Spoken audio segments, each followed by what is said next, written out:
Olá, estamos dando início a mais um programa Lu Rodrigues e hoje vamos receber aqui a doutora Bárbara Cidral, ela que estará falando sobre direitos da família. Também vamos falar com uma jornalista e artesã, ela que aí é uma empreendedora e vai contar tudo para nós como ela entrou nesse mercado de empreendedorismo. Tudo isso e muito mais depois da vinheta.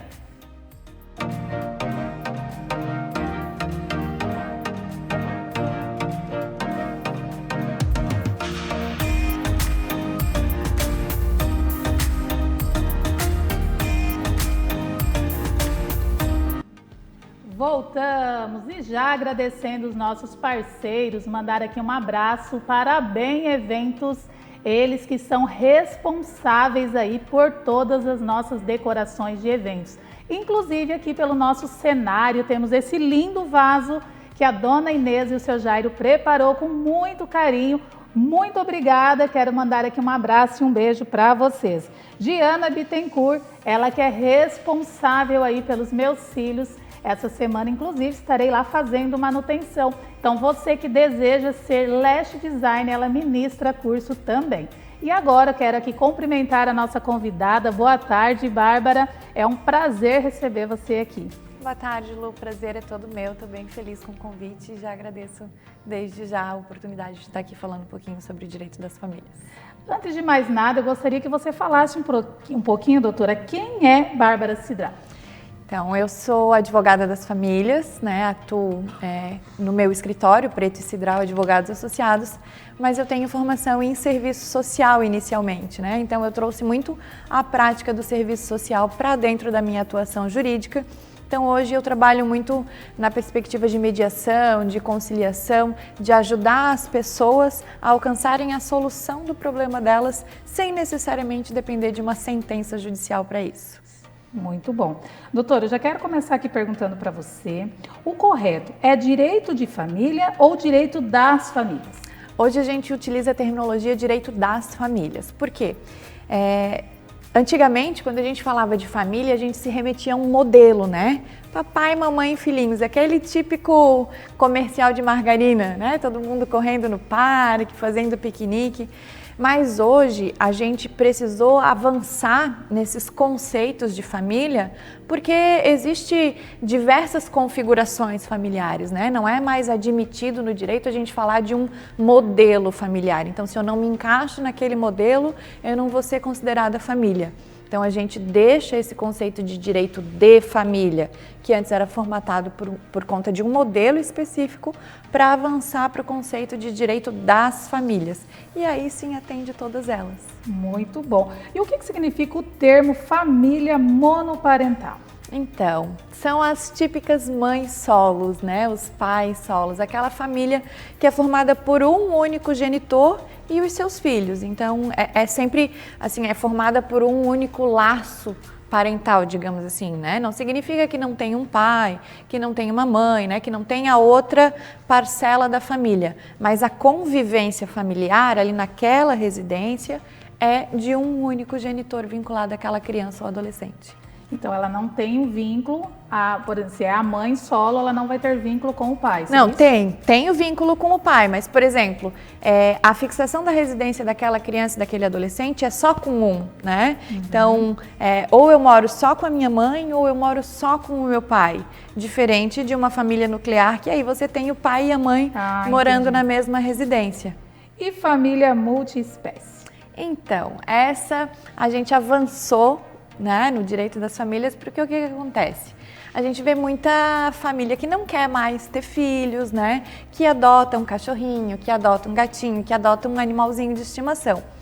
Antes, esses animaizinhos, eles eram considerados, no direito civil, de uma forma geral, eles são considerados animais semoventes. Mas, para o direito das famílias, agora eles são considerados animais serscientes, ou seja, eles têm sentimentos também. E aí a família multiespécie é considerar esse cachorrinho, esse gatinho como alguém de sua família. Hoje você pode, por exemplo, ir até o cartório e registrar o seu cachorrinho de estimação, o seu Olha, gatinho de não estimação com o seu sobrenome. Então vamos lá, você tem o Totó, aí vai ser o Totó Rodrigues registrado em cartório com o seu sobrenome. Olha, já vou registrar meu. E aí, além disso, né, dessa possibilidade de registro, hoje a gente já vê decisões judiciais determinando guarda compartilhada do bichinho de estimação, determinando uma obrigação alimentar, né? Não é a mesma pensão alimentícia que se dá para uma criança, Sim. mas tem aquela obrigação de contribuição, né, do sustento do animalzinho quando o casal separa. Então, esses bichinhos que fazem parte da família, hoje passam a ser considerados uma família multiespécie. Fala para nós um pouquinho sobre a família mosaico. O que isso significa? Então, como o próprio nome diz, né, o mosaico é aquela junção de várias partes, né? A família mosaico é essa, que é eu e os meus, ele e os deles, a gente junta e forma os nossos, né? Porque o que acontece? Tinha uma família nuclear, houve uma separação, e aí esses casais separados formam uma nova família. Essas novas configurações familiares que vão se formando são essa família mosaico que a gente diz, né? Então essas reconstruções, assim, então eu vou conhecer um novo parceiro, vou ter um novo companheiro, eu tenho o meu filho que vem fazer parte dessa relação familiar, ele vem com o filho dele, ou às vezes não, a gente vai ter um filho junto. Então, nota que essa composição familiar vai tendo vários vínculos, né? Sim. Então, essa criança vai tendo relação com várias famílias aí. Nossa, que bacana. E tudo isso dentro do direito, você trabalha diariamente nessa frente com as famílias? Sim. Todas essas configurações familiares fazem parte da nossa rotina de trabalho, né? Sim. E a grande dificuldade que eu falo do direito das famílias é que ele é carregado de muito sentimento, né? Então, eu faço a comparação. Se você está discutindo um processo pela guarda do seu filho, né? Você é mãe, você Sim. sabe todo o carinho. É diferente de você discutir porque você teve um problema no seu carro e o mecânico não ajudou adequadamente, né? Você não vai ter uma dor se você perder aquele processo. Vai doer o seu bolso ali, mas é diferente de você perder o convívio com o seu filho, né? Então, no direito das famílias, a gente tem que ter muito mais sensibilidade, muito mais tato, porque Sim. a gente está tratando de um impacto emocional muito grande, né? Não é só de uma matéria de direito. Das famílias e das crianças em si também, né? Principalmente, que são as mais atingidas. Quanto tempo que você vem atuando nessa frente? Então, como advogada das famílias, eu atuo há cerca de 7 anos. Mas eu atuo com famílias há 16 já, tem né? uma grande bagagem. Como eu falei, a primeira formação veio no serviço social, então eu acabei tendo toda essa prática com as famílias e quando eu vim para o direito não tinha como ir para outra área. Existe a diferença entre a família simultânea e a família poliafetiva? Existe. Essa diferença. A diferença principal de uma família simultânea e uma família poliafetiva é territorial, digamos assim. O exemplo que a maior parte das pessoas conhece é o nosso falecido Catra. O Catra, ele tinha uma família poliafetiva. Ele tinha várias mulheres convivendo dentro da mesma casa, de maneira harmoniosa, uma aceitava a outra, né?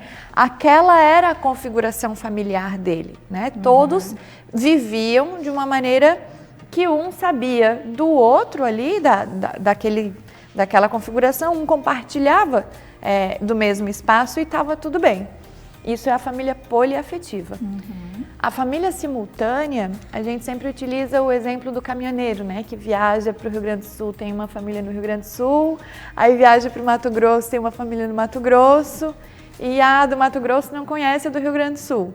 Aí acontece um acidente, eles vão se conhecer lá no velório do falecido, porque tem 2 esposas lá querendo chorar na beirada do caixão, né? Então essa seria a família simultânea, em que mais ou o marido ou a mulher, né, tem mais de um vínculo familiar, digamos assim, mas que essas famílias simultâneas não têm conhecimento uma das outras. Doutora, num caso como esse, como você mencionou, onde existe duas ou três famílias, em alguns casos até mais, que uma não conhece a outra e chega um momento que vai vir à tona. Sim. Em relação a bens, como que fica a pensão, bens da pessoa que faleceu, como que resolve com as esposas? Sim, se houver consenso, ok, não vamos ter muito problema, né? Mas o que é averiguado? Primeiro, qual é a relação mais antiga, né?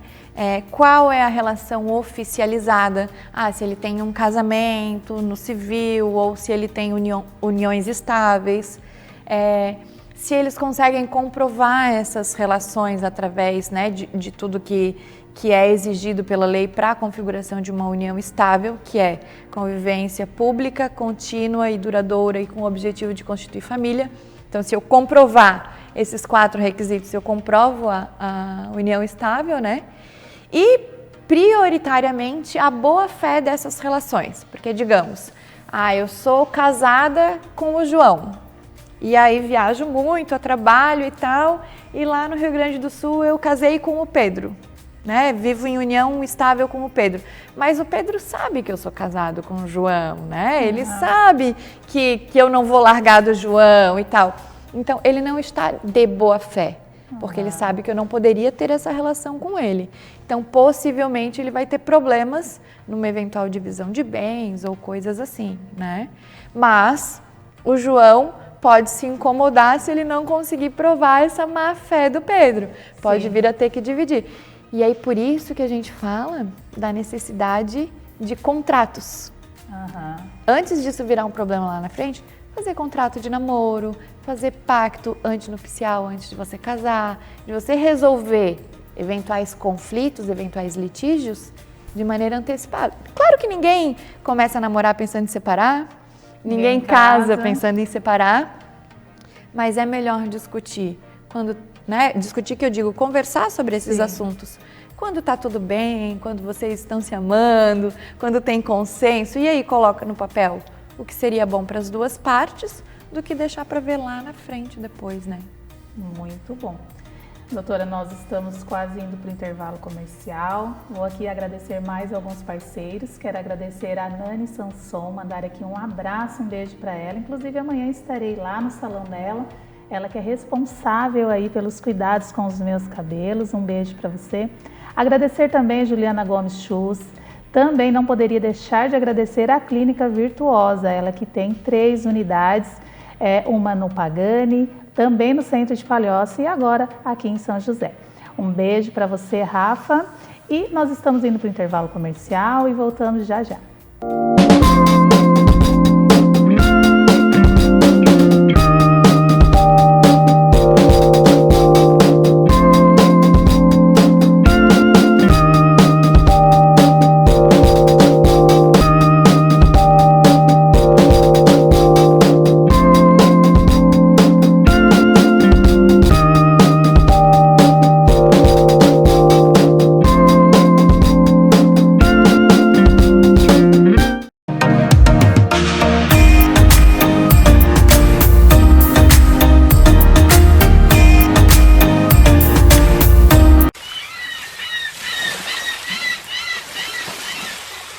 Oca, o maior empreendimento do sul da ilha. Tem uma energia incrível dessa região de vida mesmo. Eu acho que a natureza ela se coloca de uma forma muito nítida aqui. E a gente teve a sorte também de um amigo que foi a pessoa que deu também esse empurrão pra gente. Muito massa, vai lá. E quando ele falou vai conhecer, eu já sabia que era coisa boa, porque é também uma pessoa muito ligada a esses ideais, né? De sustentabilidade, etc. Oca, o maior empreendimento do sul da ilha.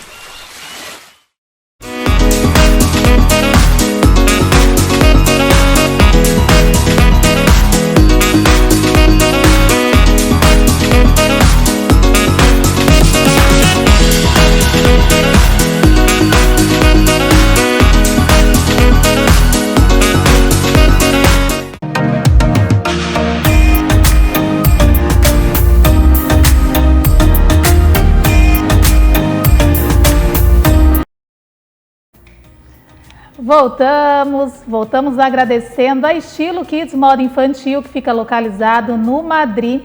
Lembrando que eles atendem do 0 aos 16 anos e parcelam até 8 vezes a partir de R$500.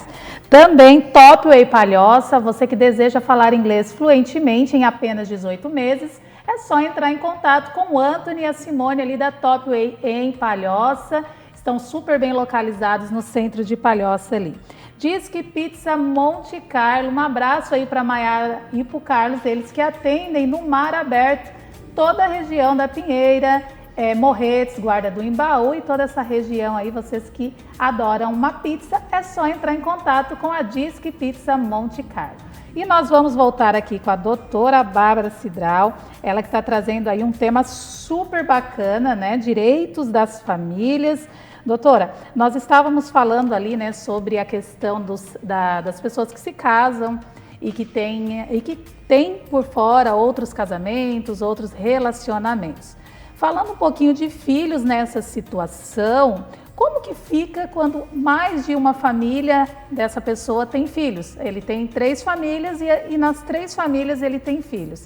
Numa eventual morte, como que funciona tudo isso? Diferente das esposas ou dos maridos nessas relações, os filhos não têm diferença de tratamento, independente de qual era a relação do decujus, né, do falecido, com o companheiro ou com a companheira, a criança e o adolescente ou o filho, né, ainda que seja adulto, preserva todos os direitos sucessórios desse falecido. Então, se ele tinha 5 famílias e tinha um filho em cada família, serão 5 partes de herança dividida então pelos já filhos. É mais fácil de resolver nessas... Com filho é mais fácil, sim. Ou menos difícil, eu diria. Ou menos complicado, né?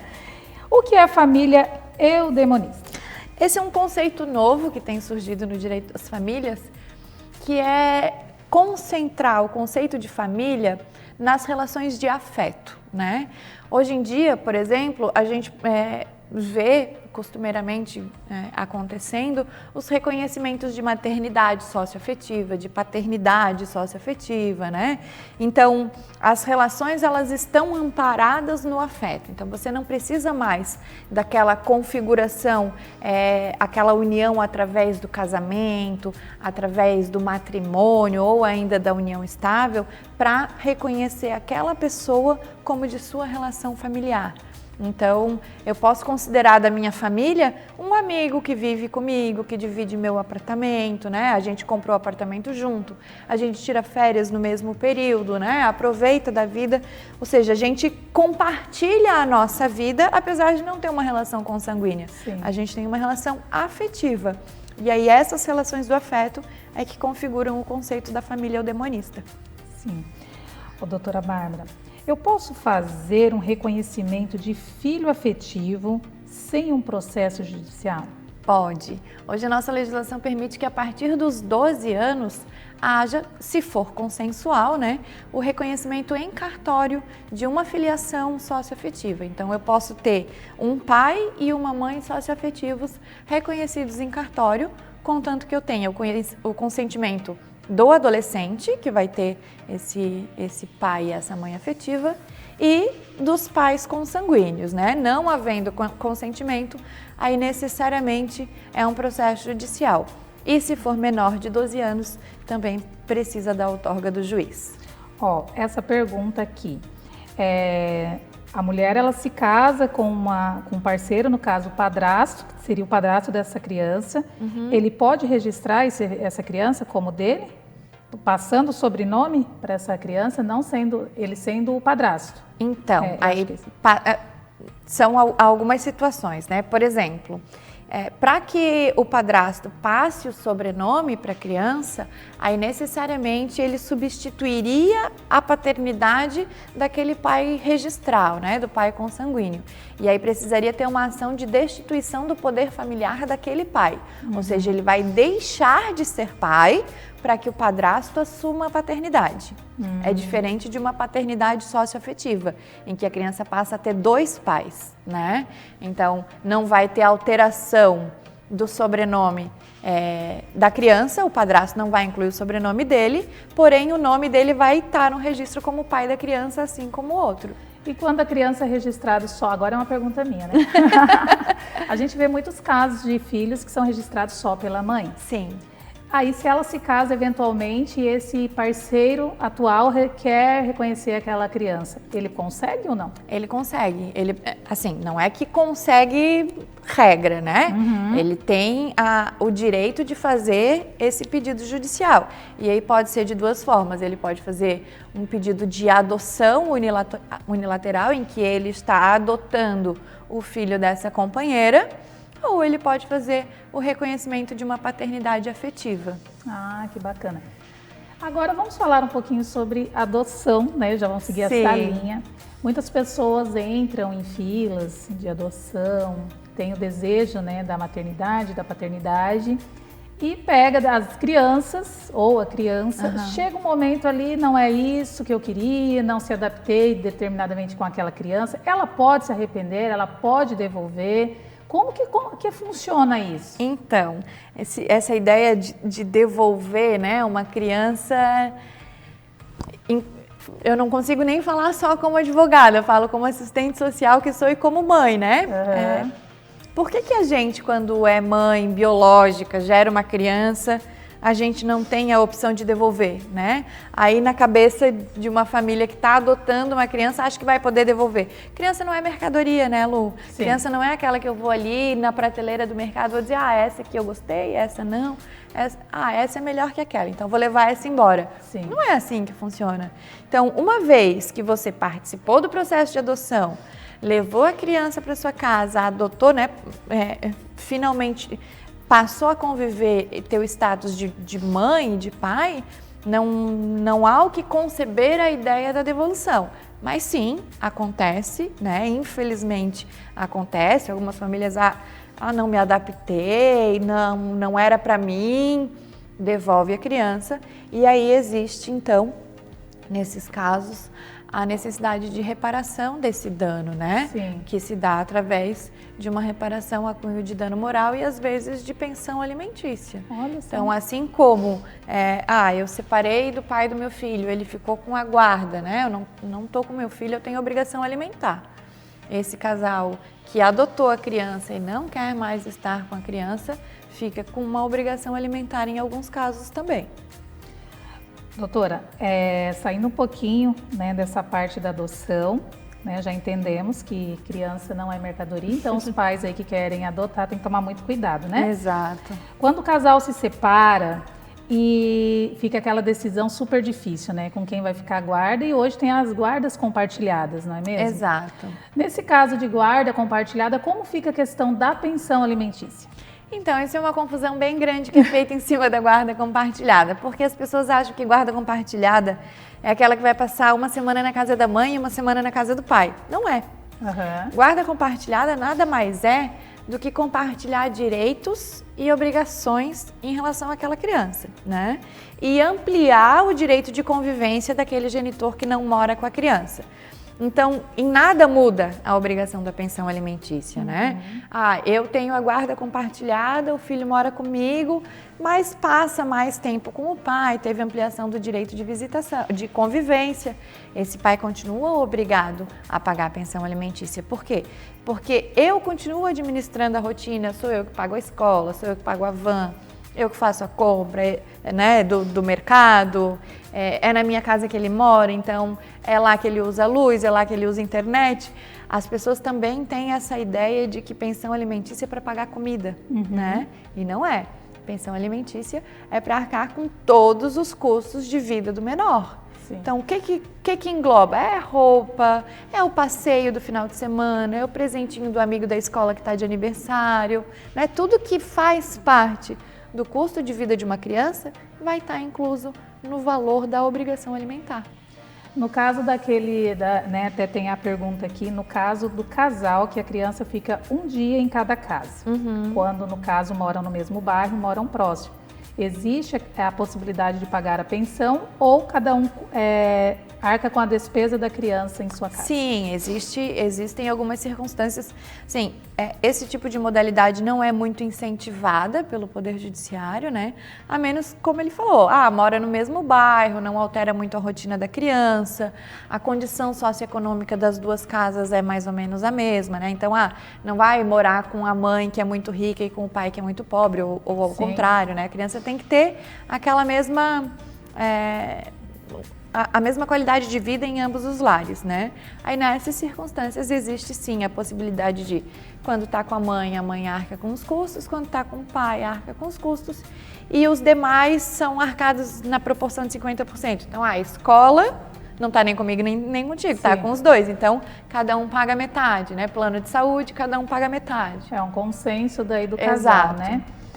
Voltando a falar um pouquinho sobre casamento. Casais que antes de se casarem já têm patrimônios. Como resolver isso, já que eles querem se casar com comunhão de bens? É que existe comunhão parcial de bens e comunhão universal de bens. Se o casamento for com comunhão parcial de bens, a gente não tem problema. Por quê? Tudo que já era meu antes do casamento permanece sendo exclusivamente meu. O que é adquirido a partir do casamento é dividido por 2, independente de quem adquiriu. Só eu comprei, meu marido não contribuiu financeiramente. Mesmo assim, ele tem direito de metade daquele bem adquirido depois do casamento. Não importa no nome de quem esteja. Não importa no nome de quem esteja. Agora, se for por comunhão universal de bens, aí eles precisam fazer um pacto antinupcial, determinando nesse pacto o que vai ficar, né, de divisão de bens em eventual separação desse casal. Eu acho que é uma grande preocupação, né, dos noivinhos aí. Essa questão, né? Mas hoje em dia está bem fácil de ser resolvido com essas regras, né? Parcial ou total. Mais ou menos, Lu, porque assim, quando você tem boa fé na relação, é sim simples o processo de separação. A gente não tem grandes mistérios para fazer uma divisão de bens. O que acontece é que existe muita má fé, né? Então, eu estou adquirindo bem, eu não estou colocando no meu nome, eu estou colocando no nome do meu filho, que é só meu, não é do meu companheiro, eu coloco no nome da minha mãe, eu coloco, né? E aí, como que comprova que aquele bem foi adquirido pelo casal e não pela minha mãe, né? Se ele não conseguir comprovar, não tem divisão de bens. Então, assim, não é algo tão simplificado, né? Por isso que a gente sempre orienta essa consultoria anterior do que deixar para descobrir lá na frente o problema, né? Que normalmente quando há essa questão da separação sempre dá problema na hora de dividir, se tiver má fé, né? Exatamente. E se não tiver documentado corretamente também. Olha, algumas vezes eu consigo consensualizar guardas, direito de visita, pensão alimentícia, né? Porque aquilo é o óbvio, vai acontecer, mas as questões de bens são geralmente as mais complicadas, assim como em processo de sucessão, né? Sim. Então, a família é muito unida, é muito amorosa, basta alguém que tem bens morrer para o litígio estar instaurado. Doutora Bárbara, quero agradecer aqui a sua presença, muito obrigada, deixar aqui em aberto as portas do programa Alô Rodrigues, né? E estamos no final do nosso programa, mas antes eu gostaria que você deixasse aí para o pessoal de casa os seus contatos, onde que eles podem te encontrar. Então, a gente não pode, né, a nossa profissão não permite fazer muita divulgação e tal, por conta do código de ética, né? A gente não pode fazer captação de clientela. Então, eu sempre deixo o meu Instagram, @BárbaraCidral, que lá é um espaço que eu utilizo para, assim como hoje, né? A gente conversou um pouquinho e passar conhecimento acerca do direito das famílias é o que eu faço lá, enquanto Bárbara Cidral e não enquanto doutora, né? Dona do escritório Preto Cidral aí. Muito bom, muito obrigada. Fiquei muito feliz por você aceitar o meu convite. E espero te receber aqui mais vezes. Eu que agradeço, Lu. Obrigada. Nós estamos indo para o intervalo comercial. Daqui a pouquinho nós vamos receber aqui a Jenny Viana, ela que é jornalista e artesã e empreendedora. Voltamos já já.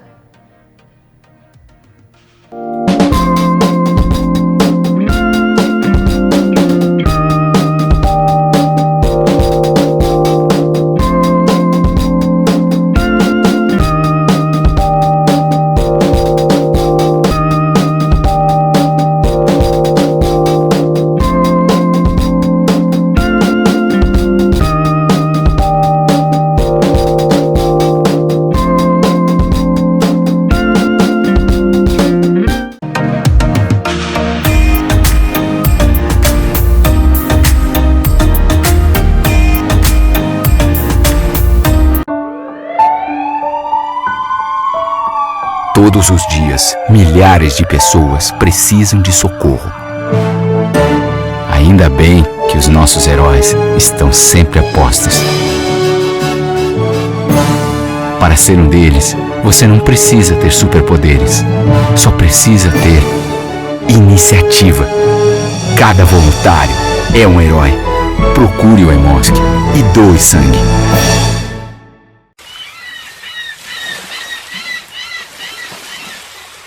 Oca, o maior empreendimento do sul da ilha. Tem uma energia incrível dessa região de vida mesmo. Eu acho que a natureza ela se coloca de uma forma muito nítida aqui. E a gente teve a sorte também de um amigo que foi a pessoa que deu também esse empurrão pra gente. Muito massa, vai lá. E quando ele falou vai conhecer, eu já sabia que era coisa boa, porque é também uma pessoa muito ligada a esses ideais, né? De sustentabilidade, etc. Oca, o maior empreendimento do sul da ilha.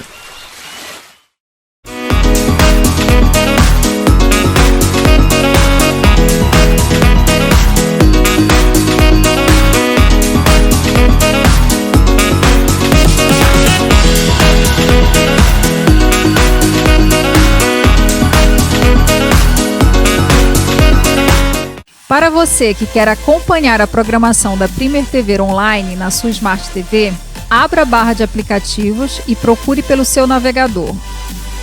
Digite o site www.primertv.com.br. Já em nosso site, desmute o vídeo e em seguida você pode ampliar a tela. Pronto, agora você já está acompanhando a Primer através da sua Smart TV.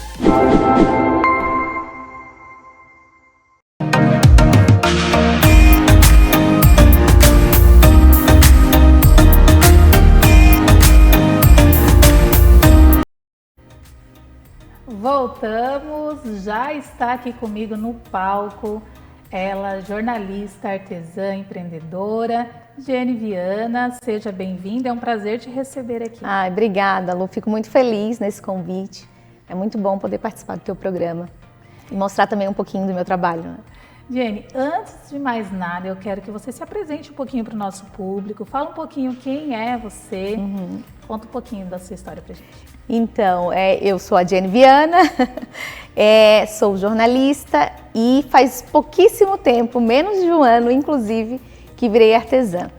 Eu descobri no artesanato um amor e uma paixão, vi também que era uma ótima oportunidade de negócio e aí me enfiei aí nesse mundo do artesanato que cada dia vem me tocando mais. Muito bom. Fala um pouquinho para nós, Jenny, o que é a agulha crocheteira e com o que ela trabalha? Então, a agulha crocheteira, ela surgiu em meio à pandemia, né? Eu comecei a fazer algumas peças de crochê, na verdade eu tentei fazer uma peça de crochê, porque a gente sempre tem um começo, né? Eu tentei e aí não deu muito certo, eu disse, mas eu quero conseguir fazer isso aqui. Insisti e consegui fazer. E aí depois que eu comecei a mostrar o meu trabalho, foi dando certo. As pessoas começaram a gostar. E aí eu criei a Agulha Crocheteira. Hoje a Agulha Crocheteira é uma empresa, né, de crochê.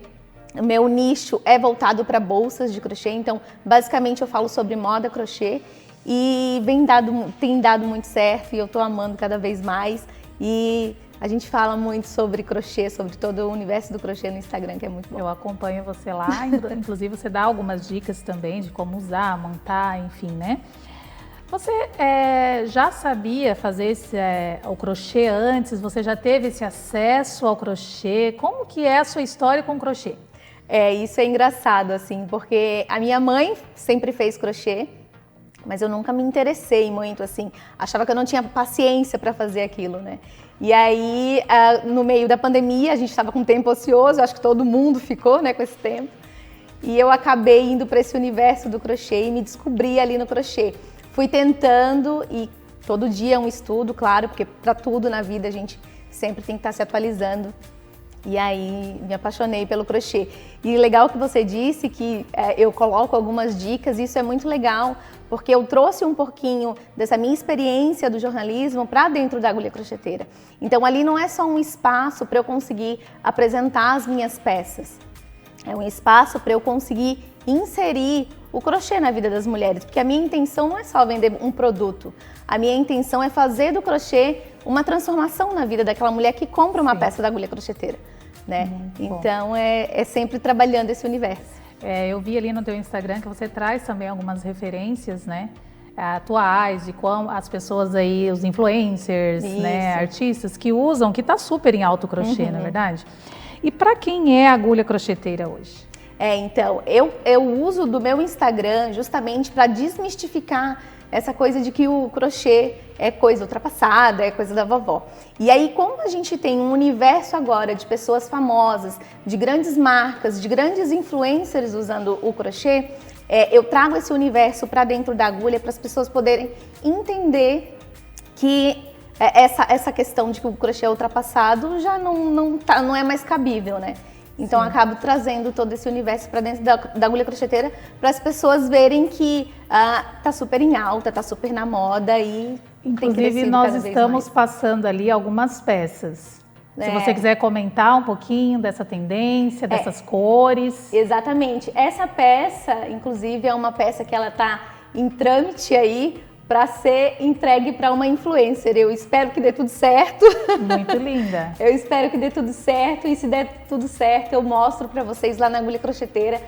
Essa é uma mochila, né? Então é uma mochila toda feita de crochê, toda feita à mão. O fundo dela é de couro para dar mais sustentação, mas é uma mochila também toda feita artesanalmente, né? Sim, muito linda. E aí vocês podem perceber também que as roupas também são um pouco mais joviais, porque é esse universo que eu quero trazer, né? Para que as mulheres se sintam bonitas, tem essa valorização feminina, né? Através de uma peça adquirida da agulha crocheteira. As cores também estão super atuais, né? Eu busco trazer toda troca de estação. A gente pesquisa, né, claro, todas as cores atuais. Ai, que linda. E aí a gente acaba trazendo esse universo do que tá mais em alta, do que tá mais na moda mesmo. Muito bacana, tem várias peças bem lindas. São várias peças mais estruturadas, né? Que a gente tem essa questão de quanto mais estrutura tem na bolsa, mais refinada ela é. Então eu procuro abranger esses dois universos. Eu tenho tanto peças que são mais para essa moda praia, né, quanto peças que são mais refinadas. Ô Jenny, quando que você virou aquela chave e falou assim, eu vou ganhar dinheiro, eu vou trabalhar, eu vou empreender com agulha crocheteira, eu vou trazer esse universo como trabalho mesmo? Quando que foi essa virada de chave? Já de início, você já teve essa percepção de cara ou você levou um tempo ali? Não, vou fazer para ver o que vai dar. Como foi para você? Isso foi bem difícil, na verdade, foi bem difícil. Eu era CLT, né, e aí eu trabalhava numa emissora de televisão e quando eu comecei com o crochê e quando eu vi que isso estava criando outras proporções, aquilo me chamou muita atenção. E aí eu pensei que se eu trabalhar o marketing da minha marca, se eu conseguir dar a devida atenção para a minha marca, eu vou conseguir fazer disso um negócio. Então eu apostei em mim, não só na agulha crocheteira, mas apostei em mim para poder fazer isso dar certo. E tem dado certo, a passos curtos, porque nada do dia para a noite, né? Mas tem dado certo. Hoje eu já entreguei mais de quase 400 peças de crochê. Então tem dado certo, inclusive a gente já entregou peças de crochê aí para fora do país e tem dado super certo. Que legal.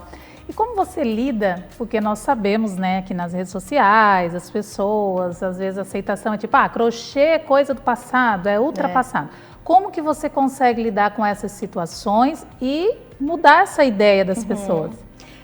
Isso eu venho trabalhando bastante no meu Instagram, justamente quando eu busco as referências em pessoas que são influentes na internet. Então, atores, atrizes que usam uma peça de crochê ou grandes marcas de bolsa, por exemplo, que a gente já viu que grandes marcas famosas aí no mundo inteiro estão usando esse handmade também. eu acabo mostrando isso lá na agulha crocheteira para que as pessoas entendam que isso já não é mais válido, né? Sim. Então a gente vê que o crochê realmente está bem em alta e tem muita gente usando. Tá super em alta, né? E você pretende continuar só nessa linha de bolsas? Ou você quer abrir um leque, mais opções? O que tem aí para o futuro? O que você vê para frente? Olha, a princípio, o meu nicho principal é bolsas. Mas muita gente me procura para saber de moda praia. E eu digo de biquínis, de saídas de praia. Muita gente me procura. Então, lá no fundinho, isso já vem sendo trabalhado, quem sabe, já mas... Já está começando a mexer, né? Exatamente, mas por enquanto, as bolsas é o meu foco principal. Sim, é que a gente sempre tem que ter o foco principal e agregar algumas outras coisas, né? De repente, a pedidos. Exatamente, mas assim, o universo é moda crochê, então esse universo eu não largo. E como que foi para tua família quando você chegou e falou, olha, vou deixar de ser CLT, vou focar, vou empreender, né, nesse nicho? Como que foi a aceitação familiar das pessoas próximas? Olha, eu vou te dizer que algumas pessoas se assustaram. É mesmo? Algumas pessoas se assustaram, mas o maior apoio que eu tenho dentro da minha casa, com meu esposo, meus filhos, foi muito bom.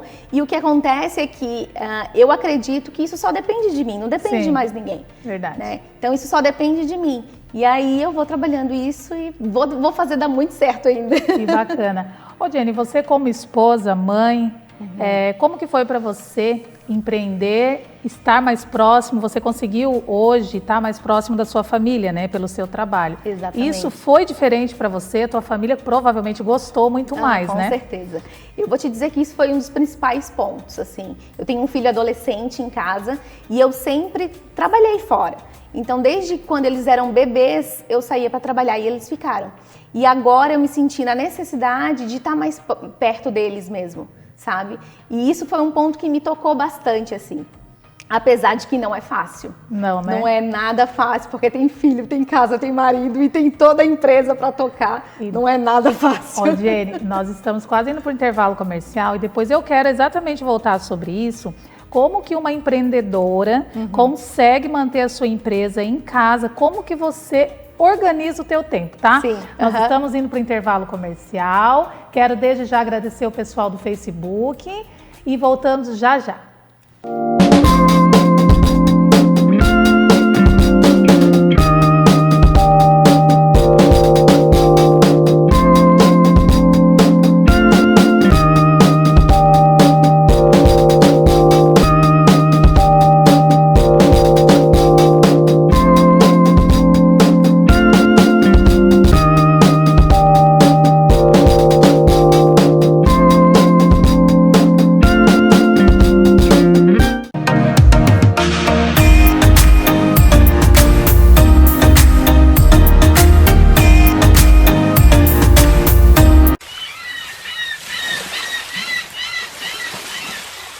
Oca, o maior empreendimento do sul da ilha. Tem uma energia incrível dessa região de vida mesmo. Eu acho que a natureza ela se coloca de uma forma muito nítida aqui. E a gente teve a sorte também de um amigo que foi a pessoa que deu também esse empurrão pra gente. Muito massa, vai lá. E quando ele falou vai conhecer, eu já sabia que era coisa boa, porque é também uma pessoa muito ligada a esses ideais, né? De sustentabilidade, etc. Oca, o maior empreendimento do sul da ilha.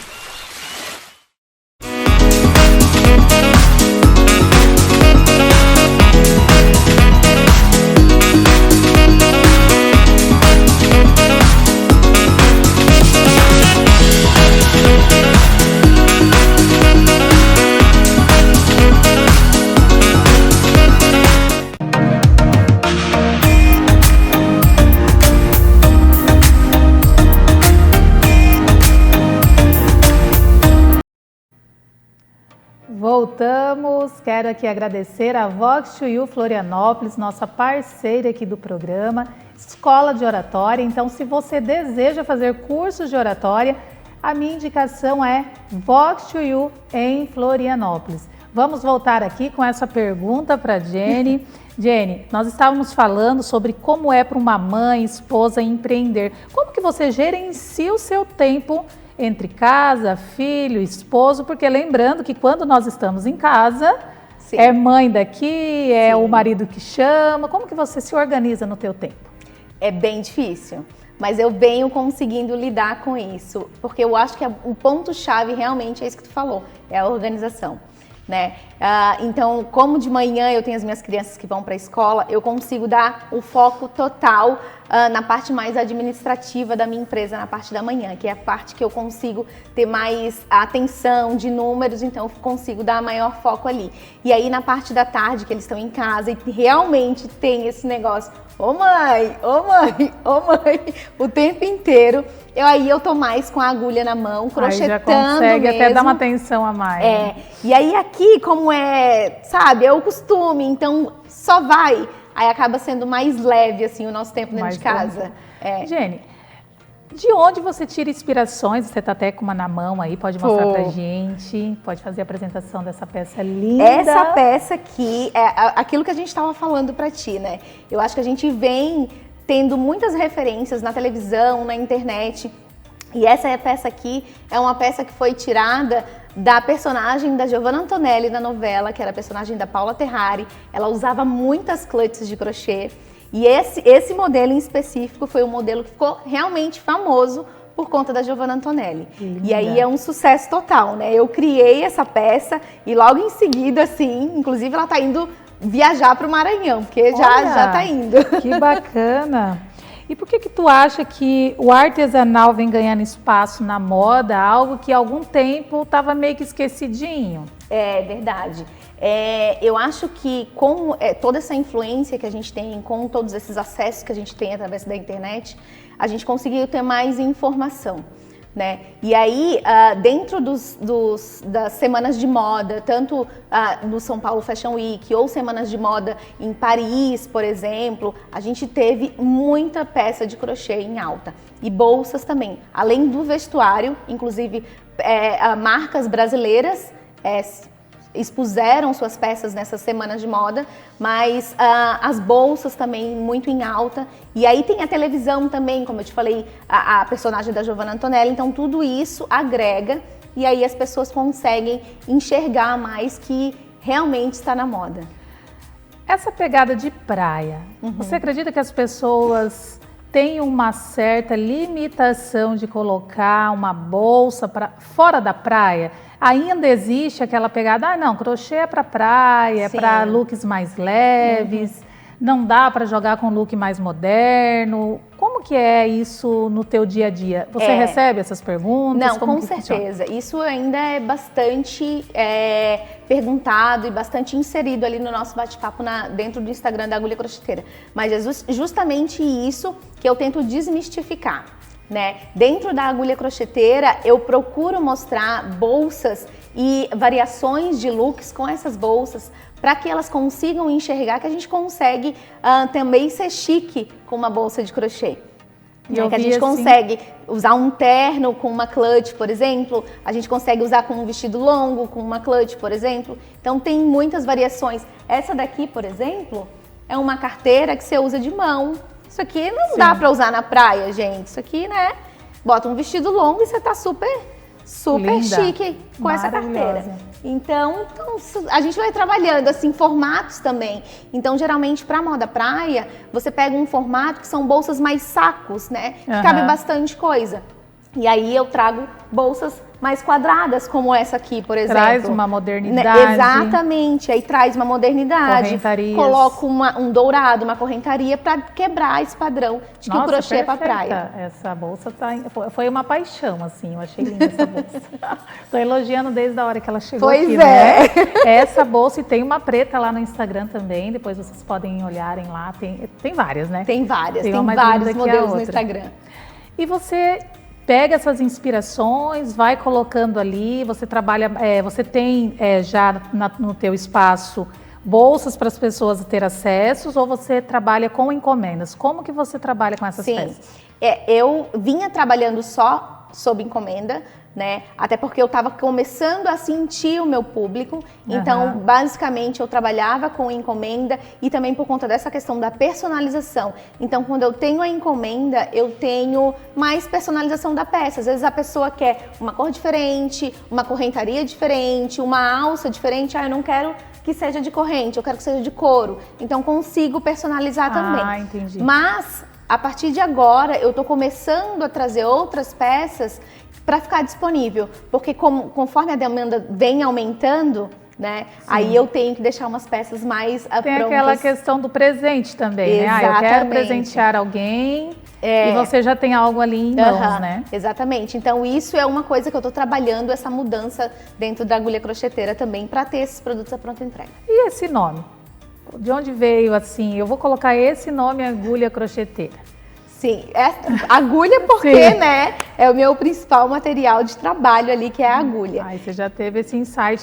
E foi assim, tipo, da noite pro dia, realmente. Ficou muito bonito, ficou bem legal. E aí a agulha crocheteira tem dado super certo, a aceitação é muito boa, é um nome fácil também, né, das pessoas interagirem, então tá super bem. Assim. E você comentou ali anteriormente que sua mãe já fazia crochê. Sim.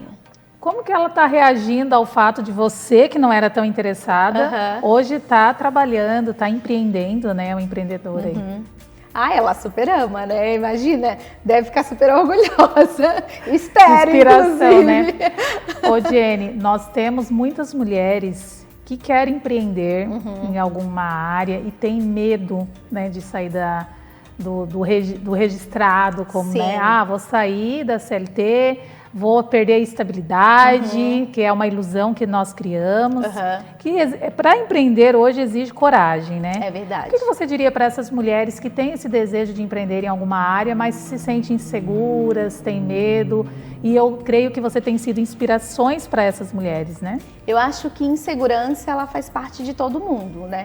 Então, quando você toma como frente o empreendedorismo, eu acho que você tem que primeiro colocar na cabeça que só vai dar certo se você der a devida atenção para aquilo. Então só depende de ti dar atenção e do teu trabalho dar certo, né? Então empreender não é fácil, não acontece da noite para o dia. Verdade. As pessoas têm muito essa questão de que não vou conseguir, não quero mais porque em 2 meses eu não consegui fazer o que eu fazia no CLT. Né? E não é bem assim, né? Então são pequenos passos, e aí a gente vai subindo cada degrau, né? A gente tem que trabalhar a parte financeira, a gente tem que trabalhar, por exemplo, a parte da comunicação. Eu vejo que muitas pessoas, inclusive algumas crocheteiras me seguem, elas têm vergonha de aparecer. Porque o que a minha família vai dizer se eu fizer alguma coisa no Instagram? Sim. O que eles vão pensar se eu fizer alguma coisa no Instagram? E aí, se a gente ficar dando bola... Importância, né? Exatamente, aí realmente a gente não sai do lugar, né? Então, tem que apresentar o produto, tem que mostrar, porque como que você vai atingir as pessoas, buscar. Então, ou você permanece naquele ponto de que você não vai ter mais para onde ir, ou você arrisca e tenta chegar onde você quer chegar, né? Então, primeiro traça uma meta e vai atrás de Entendendo estudar. que não é da noite para o dia, né? Que Exatamente. as pessoas... Eu acho que a maior insegurança é o fato de eu tenho um fixo. E se alguém não comprar, se alguém não fizer o pedido. Sim. Porque no início tem dessa, né? Com certeza, com certeza. Eu ainda tenho, inclusive, às vezes essa insegurança. Mas eu sei que se, por exemplo, eu não tiver uma encomenda hoje, amanhã eu tenho que ir atrás de oferecer o meu produto para que aquela encomenda aconteça, né? Então eu não tenho um ponto físico, o meu ponto é a internet, as redes né? sociais. Então o que eu tenho que fazer? Eu tenho que apresentar o meu produto, eu tenho que fazer ele chegar até as pessoas e falar do meu produto. O maior marqueteiro é você fazer o seu marketing do seu produto, porque você é a primeira pessoa que acredita nele. Você aparecer, mostrar, usando. Tem pessoas que têm vergonha, como você diz, de aparecer. Mostra o produto falando, não precisa mostrar teu rosto de imediato. Exatamente. Depois vai mostrando aos pouquinhos e movimentando, né, Jenny? Porque realmente empreender, a gente sabe que é difícil, né? É difícil, mas dá certo. Com certeza. É só você querer. Jenny, em relação a cores, nós mulheres tendemos eu gosto mais dessa cor. Eu curto mais tal cor. Quando você empreende algo, como que você lida para não ir muito para o teu gosto? Ou você geralmente busca mais aquilo que você gosta, as cores que tá dentro do teu gosto? Como que você lida com isso? Sim, eu na verdade, eu busco trabalhar com as cores que estão em alta na estação. Então, quando a gente tem uma troca de estação, como a gente teve do inverno agora há pouco, eu trabalho no meu Instagram, junto com as minhas seguidoras, as cores que estão em alta. E aí elas já perguntam para mim, o que tu acha de uma combinação dessa cor? Então, através dessas inspirações que a gente tem nas trocas das estações, no que está em alta realmente nas semanas de moda, eu consigo mostrar para elas e aí elas super aceitam. E o bom é que a gente consegue criar juntas, Sim. né? Então, às vezes elas não têm muita inspiração, eu acabo mostrando. Você não segue uma regra, né? No caso, o meu produto é esse, você personaliza conforme a pessoa quer. Exatamente. Eu quero uma correntaria prata, você vai colocar em couro. Enfim, essas peças, você comentou que uma das peças tinha uma couro por dentro, sustentação? Na verdade não tá aqui, o que a gente mostrou lá, que é a mochila. Sim, então você trabalha não só também com o crochê em si, você agrega algumas... Isso, por exemplo, a mochila, ela tem uma sustentação de base de couro, porque geralmente a gente coloca mais peso. Eu tenho aquela mochila, essa ali que a gente está mostrando. Ela tem, a base dela é de couro. Tem um outro modelo que é a Urbana, que eu acho que não tá aqui, que também é uma bolsa maior, que eu também trabalho com uma base de couro para dar essa mais sustentação, que é uma bolsa que cabe mais coisa, então daí não tem perigo delas... Exatamente, de ceder o fundo. Eu vi ali que você trouxe uma peça muito linda para notebook, né? Isso aqui é um case de notebook, deixa eu mostrar aqui. Esse aqui também, muito linda. E o bom do crochê, que com fio de malha, é que é grossinho e aí acaba protegendo o notebook. Tem uma peça também personalizada, essa peça aqui é de uma cliente, né? Então a gente escolheu juntas ali, fez a combinação e ai, que linda, amei as cores. Então tem essa opção também, eu achei bem bacana justamente por isso, né? A proteção que a peça passa pro notebook nesse caso. E a questão da personalização, o legal do artesanato é isso. Tu consegue personalizar e aí fazer uma peça exclusivamente para uma pessoa, né? Então essa parte do exclusivo é uma coisa que vem chamando cada vez mais a atenção das pessoas. Ninguém vai ter a minha peça. Exatamente. Porque querendo ou não, se eu peço algo específico para você, automaticamente vai ter o meu toque, né? Exatamente. Pessoal, eu quero cortar, enfim. E o feito à mão nunca é igual, né? Nunca é igual. Por mais que você repita aquela peça, eu acredito que sempre fica alguma coisa diferente, nunca é igual, né? Nunca é igual. Ô, Jenny, nós estamos a poucos minutos de acabar o nosso programa. Eu gostaria de agradecer a sua presença aqui. Obrigada. Parabéns pelo teu empreendimento, parabéns pelo teu trabalho. As peças são lindas, fiquei apaixonada. Obrigada. Não tenho dúvida que já é sucesso e a tendência é só voar mesmo. E porque não tem como dar errado algo tão lindo e a gente percebe o tanto que você coloca amor nas suas peças. Verdade. Eu gostaria que você deixasse os seus contatos, as tuas redes sociais aí para o pessoal que queira te acompanhar. Sim. Então, para quem quiser me encontrar, é só procurar lá no Instagram, @crocheteira, que vai me encontrar lá. A gente vai falar muito sobre crochê, sobre moda crochê, todo esse universo do crochê a gente fala lá todos os dias. Gente, o Instagram é lindo, é maravilhoso, sem contar as dicas. Parabéns mais uma vez, Obrigada. As portas do programa estão abertas para você, né? Sempre que tiver novidade, tendências, é só aparecer por aqui que nós mostramos tudinho. Muito obrigada. Quero agradecer o pessoal de casa também que está nos acompanhando, que todas as semanas estão, né, aí nos apoiando, nossos apoiadores, parceiros, patrocinadores. Um beijo, um abraço para vocês. Até a semana que vem.